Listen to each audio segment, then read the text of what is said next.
It's pretty simple, and I try and educate my clients, and I'm going to sound really nerdy by saying this. I try and get my clients to read about business, at least to tell them about this book that everyone loves, Rich Dad, Poor Dad, which is a great, simple thing for people to read. And it's like, really the way it is that the band are the board of directors, or the band are the co-CEOs of their corporation. The manager is the president.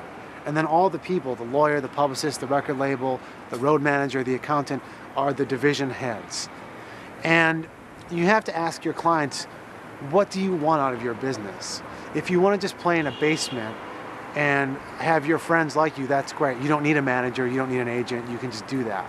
If you want to foist yourself upon the world, there are a number of different levels of record labels that can help you. Record labels are just marketing companies.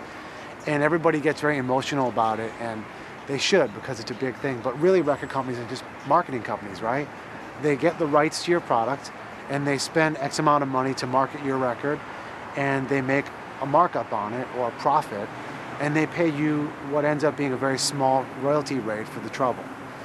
And a band like The Vacation needed to be on their own, paving their way on the street in LA. And then they needed to get in the studio with a producer who could help them take the vision of their own band and make it a recorded reality.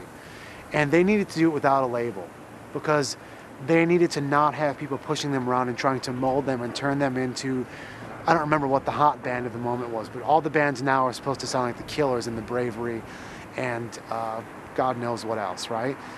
Back then it was probably the Strokes.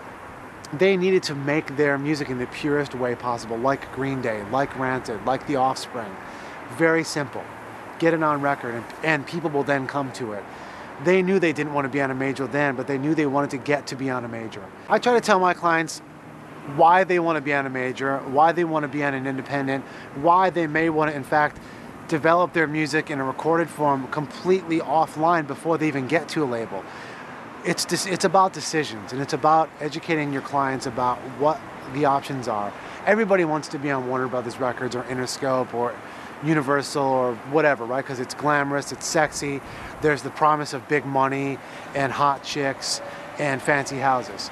Of course, we all know that that's not a reality. There's a lot of work to be paid, and by the time the money ends up in the artist's hands, it's usually a much more meager sum than it was when it was on the contract being negotiated by the lawyer.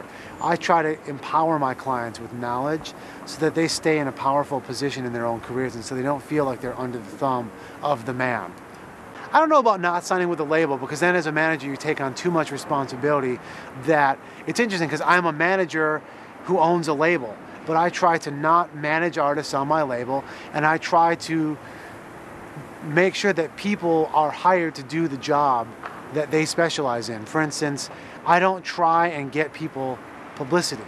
I try and direct my publicists to get publicity for my artists.